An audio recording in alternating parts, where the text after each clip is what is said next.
Olá, pessoal, tudo bem? Espero que todos estejam bem. Nesse vídeo eu vou trazer algo de extrema relevância, algo que a gente fica propagando através do ensinamento de mindfulness, de uma maneira assim, genérica, não é? Através de diversas fontes de informação, de sustentação, inclusive científica. Mas o professor Richard J. Davidson é um neurocientista, psicólogo de muito respeito, não é? Ele é americano e vem trazendo aí uma sustentação científica bastante significativa para o mindfulness.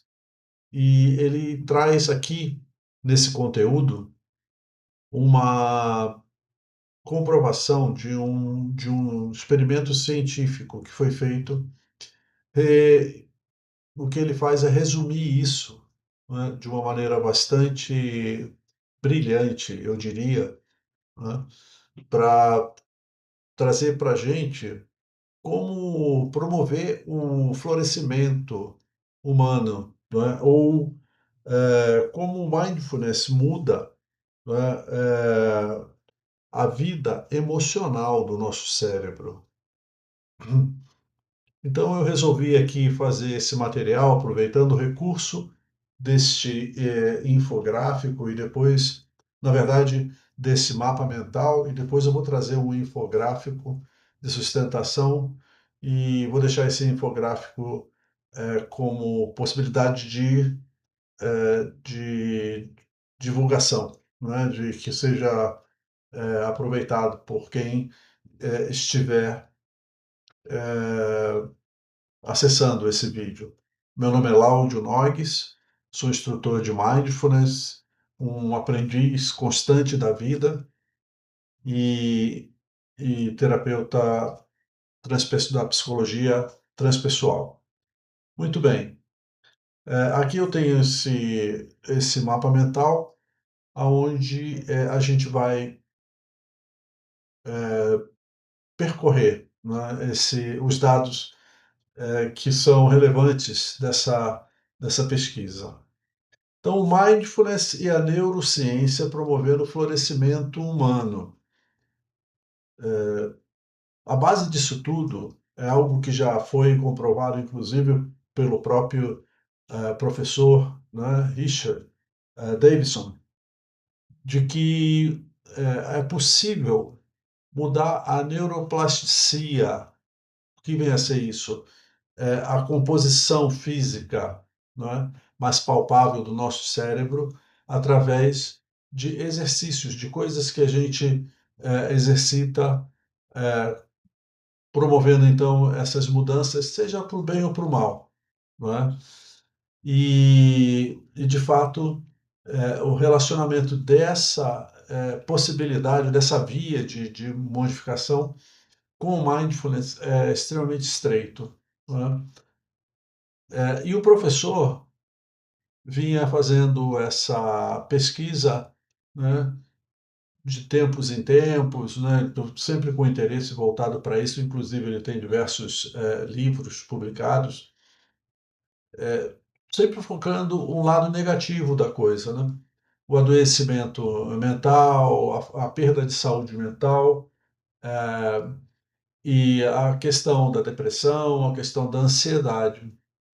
E num relacionamento estreito com o Dalai Lama, ele foi recomendado pelo Dalai Lama a mudar o foco e trazer isso para uma questão, por um lado mais positivo da questão.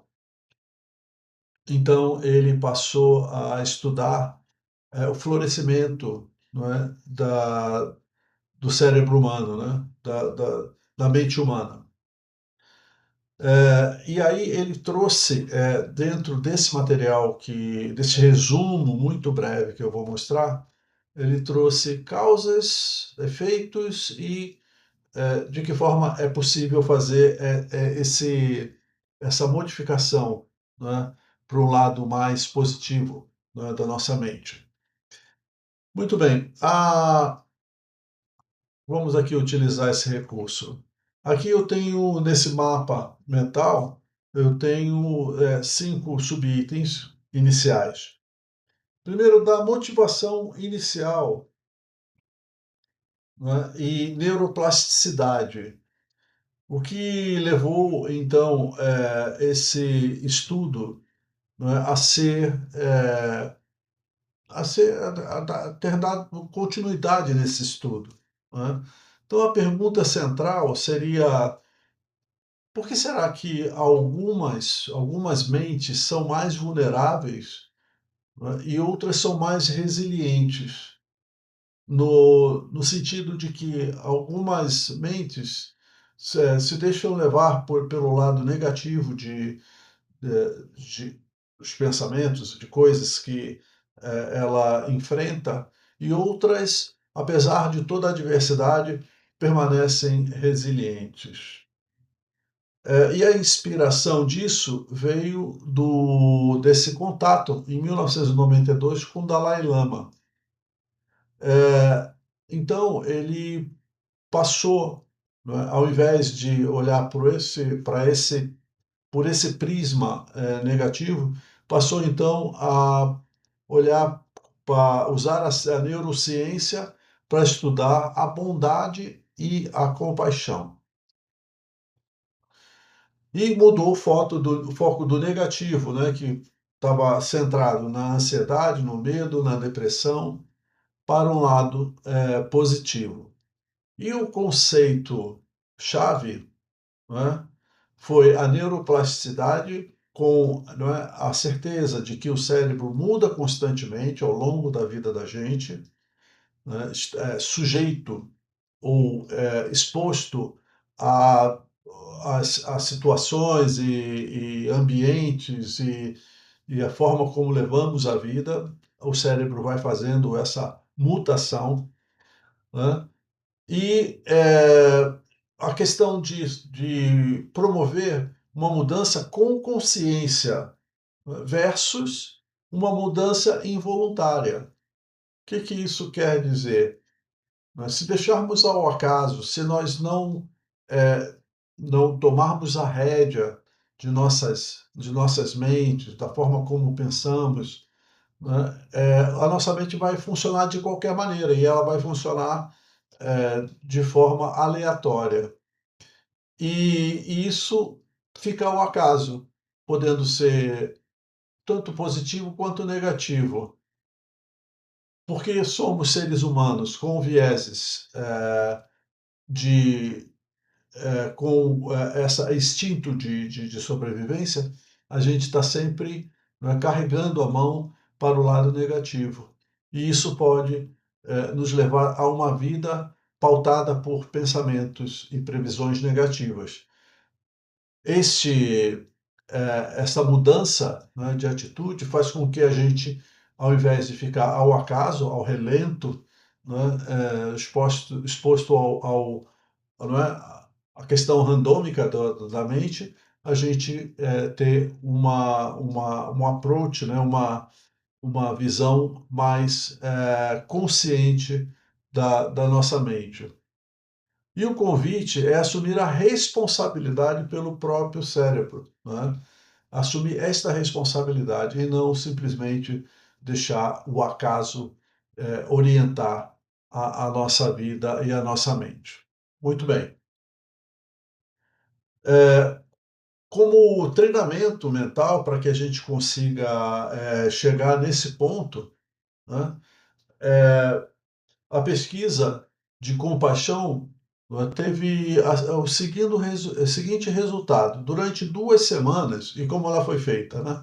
Durante 2 semanas foi feito um treinamento em 2 grupos, né? Um treinamento de compaixão e um treinamento de terapia cognitiva.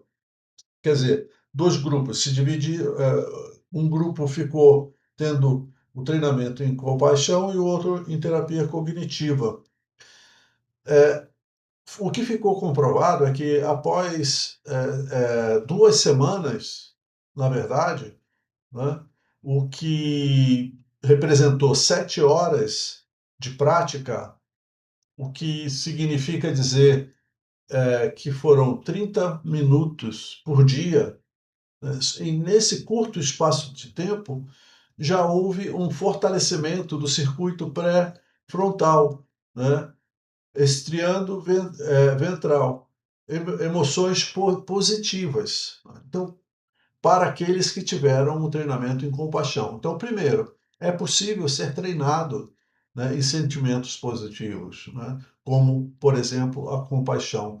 Não é necessário uma vida inteira de treinamento, né, de internação em templos budistas ou, né, virar um monge para que isso aconteça. De uma maneira muito rápida, a pesquisa já comprovou que você pode fazer essas mudanças que são muito, né, positivas e necessárias.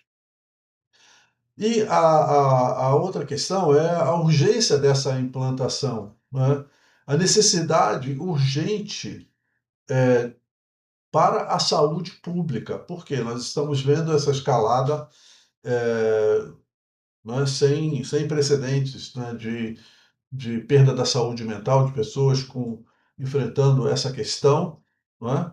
E se, que se faça um início, né, que pode ser até mesmo de uma forma muito sucinta, muito pequena, para que as pessoas vão, aos poucos, né, adquirindo determinados hábitos. Então, a recomendação que o professor coloca são 3 minutos por dia. Né? Para quê? Para incorporar esta prática na sua rotina. E isso acaba, ou é desejável que acabe virando, por exemplo, não é, um hábito, assim como temos o hábito de fazer diversas coisas diariamente. Nós temos o hábito, por exemplo, e ele usa esse exemplo, né, da escovação dental. Né? Por quê? Porque se você não escova os dentes, né, sua saúde bucal vai perder, né, qualidade. Então, você vai ter cáries, vai ter mau hálito, vai ter consequências, e isso é visível, né? Seu dente começa a aparecer, né, de uma maneira perceptível, né, com determinados anomalias, né? No caso dessa questão da saúde mental, é um pouco mais difícil, né, a percepção, porque as mudanças acontecem muitas vezes sutis e progressivamente de forma imperceptível assim a olho nu, né? Então é preciso que haja assim uma resiliência para que e confiar no processo de que é, es- algo está acontecendo, algo de positivo, de florescente está acontecendo na nossa mente, né? Para que a gente consiga então adquirir esse hábito, né? E aos poucos os frutos vão começar a ser colhidos e aí de repente a gente começa a notar mudanças que são mais possíveis de serem notadas, né? De serem percebidas na vida da gente. É, bom, é, quais são os impactos, né, no bem-estar, né, na cultivação do bem-estar? A gente reduz o viés implícito, fortalecendo as conexões, né?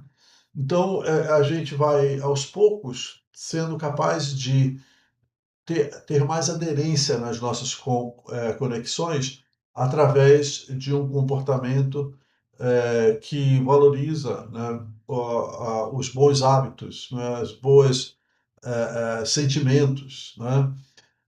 Aumenta o desempenho escolar, né, que é o treinamento da consciência, né, a consciência do que eu estou pensando, né, e não deixar simplesmente que a mente vá aleatoriamente tendo seus pensamentos. Ali, aliás, o mito da mente vazia é muito presente ainda. né, na nossa conhecimento mundano aí, de que a meditação é para esvaziar a mente. Na verdade, a meditação é uma forma de você desenvolver a metaconsciência, que é você conseguir observar a sua mente, né, de uma maneira a compreender que os pensamentos eles são conteúdos mentais que acontecem na nossa, na nossa na nossa mente. Né? Nosso corpo produz muitas coisas, muitos hormônios, sudorese, né? Todas as químicas corporais, e inclusive nossa mente produz pensamentos. E esses pensamentos, eles não são aleatórios. É que a gente muitas vezes não se dá conta de como eles surgem, porque eles partem de um ambiente mais subconsciente. Né? E, na verdade, eles estão lá fazendo conexões, né, na nossa sinapses, e de repente a gente emerge para a consciência um pensamento X, Y, Z. E isso é muito aleatório, muito, né, ao sabor é, é, de do acaso, né? Se a gente se deixa levar ou não percebe essa forma de agir da mente, a gente vai conectando emoções a esses pensamentos aleatórios de uma maneira reativa. E, portanto, a gente pode, então, eh, acabar tendo, né, esse vai e vem, essa inconstante exposição emocional a esses conteúdos e pior ainda, reagindo, né, ao mundo como né, como uma reação a esse processo, né, eh, de forma, né, aleatória. Então, trazendo assim a consciência para essa realidade da mente e trazendo a consciência para saber o que eu estou pensando neste momento. Né? Isso tudo, né, de uma forma geral, reduz os custos de saúde, né? Seja pessoais, seja para o Estado, seja para gestores de saúde pública. Né? Cultivar forte senso de propósito, porque se nós, né, tomamos rédea né, da nossa mente, se a gente começa a compreender, né, de uma maneira mais autônoma, né, a forma como eu ajo, né, se a gente desenvolve o autoconhecimento, né, então a gente vai, de uma certa forma, compreendendo nosso papel no mundo, né, e consolidando cada vez mais, né, o que eu pretendo, né, como eu pretendo gastar, né, ou como eu pretendo empregar o meu tempo daqui até o resto da minha vida. Quais são os meus valores? Quais são os meus propósitos? E reduzir a distração, aumentando a produtividade e o foco. Não é uma questão só de foco, né? Você conseguir, então, ter essa capacidade de focar, né? De entregar todo o teu potencial, né, para o momento presente e, com isso, aumentar a sua produtividade, a sua efetividade, né, percebendo com mais clareza, né, o que está acontecendo ao seu redor. Então, tudo isso é bastante significativo e com certeza, pode com certeza, né, criar então esse ambiente mental que vai proporcionar um florescimento humano. Deixa eu conseguir abrir aqui esse infográfico, né, para que eu faça um resumo do, do que eu estou falando aqui, né? Então, esse infográfico traz lá os 4 pilares de uma mente saudável. Antes, a gente vai percorrer aqui o lado esquerdo com os desafios, né? É uma pesquisa que foi feita nos Estados Unidos, então ele traz dados, não é, de americanos. Porém, eu diria que não vejo assim que deva haver uma diferença significativa para qualquer pessoa no mundo, né? Inclusive nós ocidentais e brasileiros, né?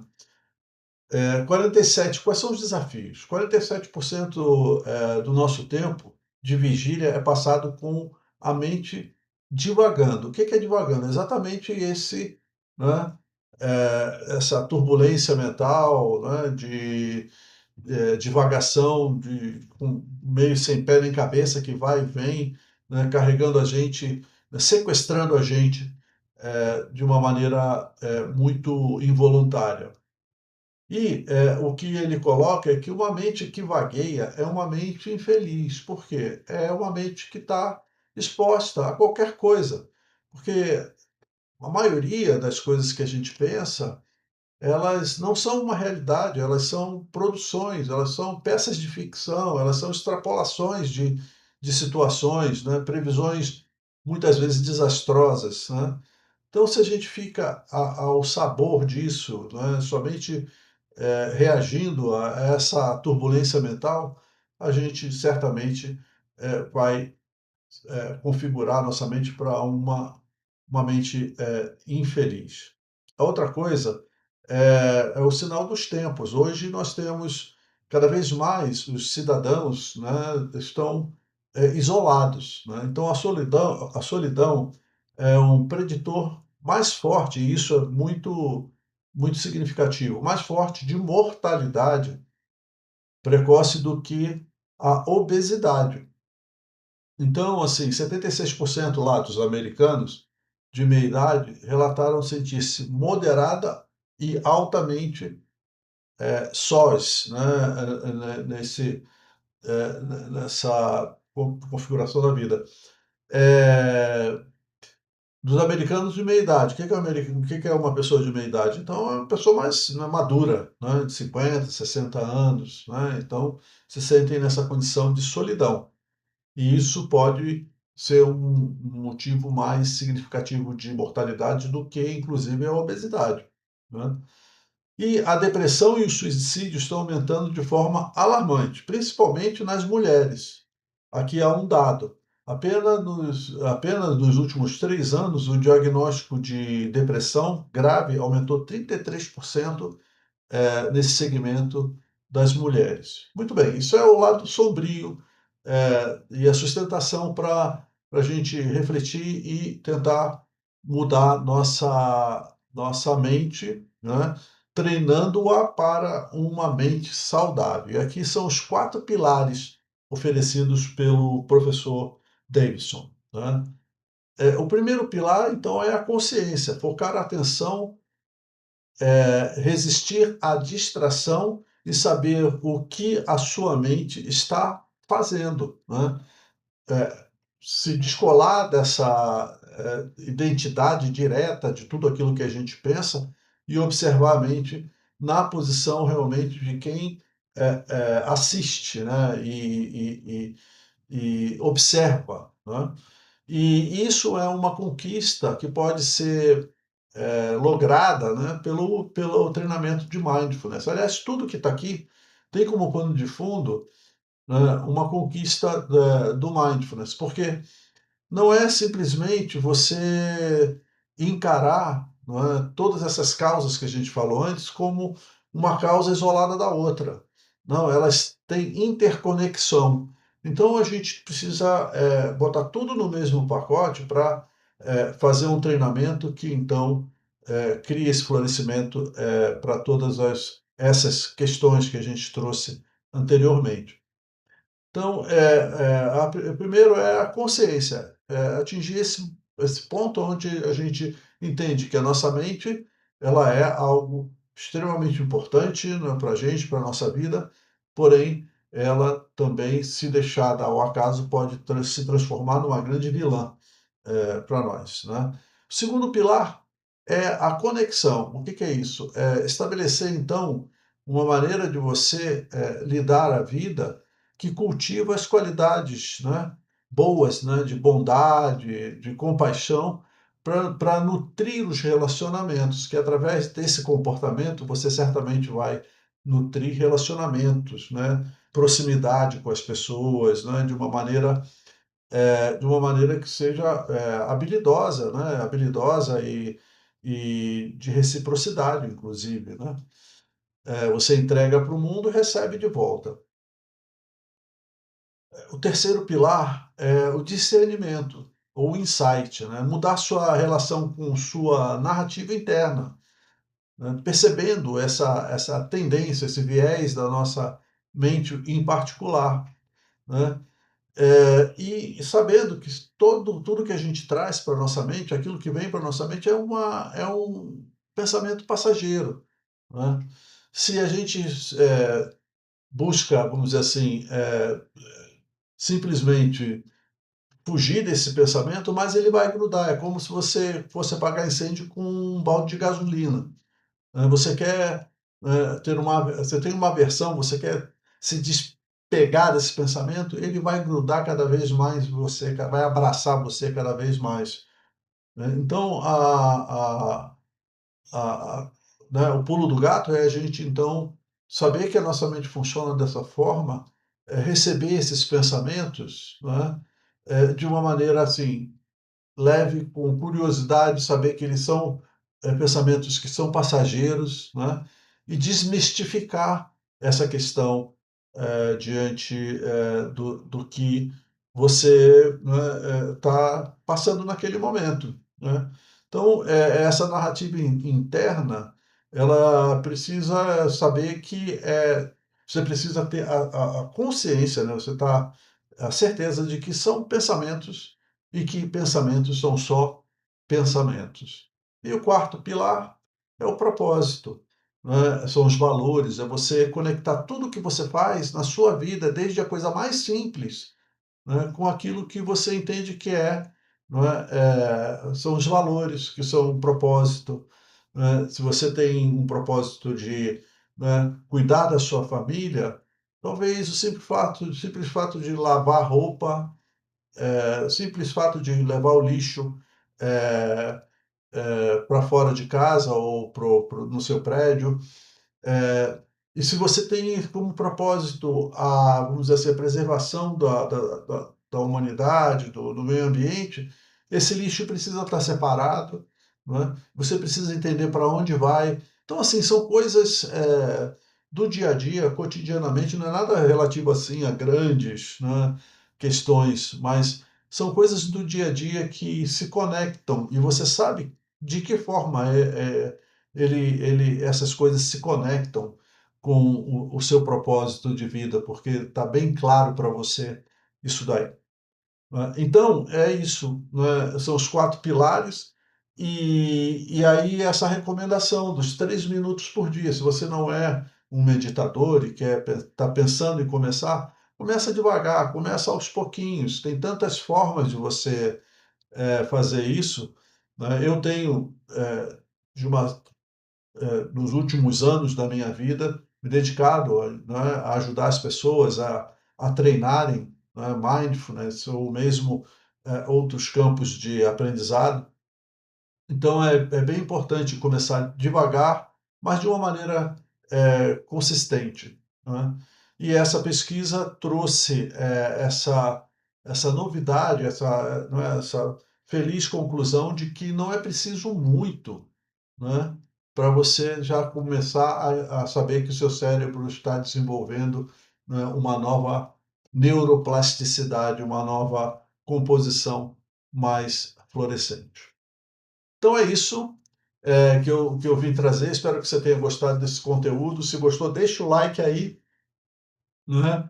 E se inscreva no meu canal, isso vai ficar aqui no YouTube, e que eu vou trazer mais conteúdos para vocês. Eu agradeço a sua atenção, se você chegou até aqui, e um forte abraço.